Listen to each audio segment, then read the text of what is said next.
Praise the lord. దేవుని నామానికి మహిమ కలుగునుగాక. ఈరోజు దేవుని వాగ్దానము.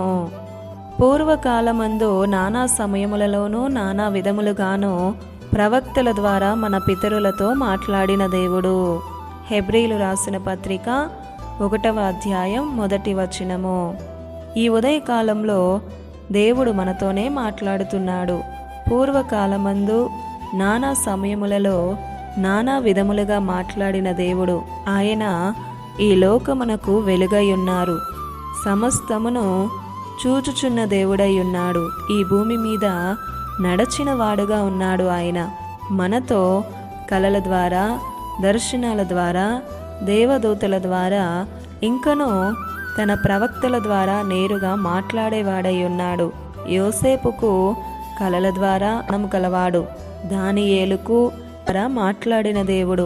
ప్రతిదినం దేవునికి మానవులకు మధ్యవర్తిగా ఉన్న సేవకుల ద్వారా కూడా నేరుగా మాట్లాడుతూ తన స్వరాన్ని వినిపిస్తున్నప్పటికీ విననొల్లని వారి వలె ఉంటున్నారు.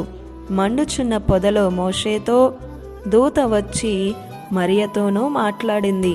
దేవుడు నాతో మాట్లాడుట లేదేంటి అనేవారు ఇప్పటికీ కొందరు ఉంటూనే ఉన్నారు. దేవుడు ఆనాడు పాత నిబంధనలో మాట్లాడాడు, ఇప్పుడు కూడా మాట్లాడుతూనే వస్తున్నారు. భక్తులు, అపోస్తులు, మన పితరుల వారు కూడా ఆయన కలలను, దర్శనాలను, స్వరాన్ని విన్నారు, చూశారు. ఈ అంత్య దినాలలో కూడా ఆయన మనతో మాట్లాడుతాడు. నీవు నమ్మి దేవుణ్ణి అడిగితే ఖచ్చితంగా మాట్లాడుతాడు. వారు విన్నారు, వారు చూశారు. నిశ్చయముగా ఈరోజు మనం ఆయన స్వరాన్ని వినే కృపను, దర్శనాలను చూసేటువంటి జ్ఞానం దేవుడే మనకు అనుగ్రహించునుగాక. నీవు అడిగితే ఇచ్చే దేవుడై ఉన్నాడు. అడగకనే మనం పొందుకోలేకపోతున్నాం.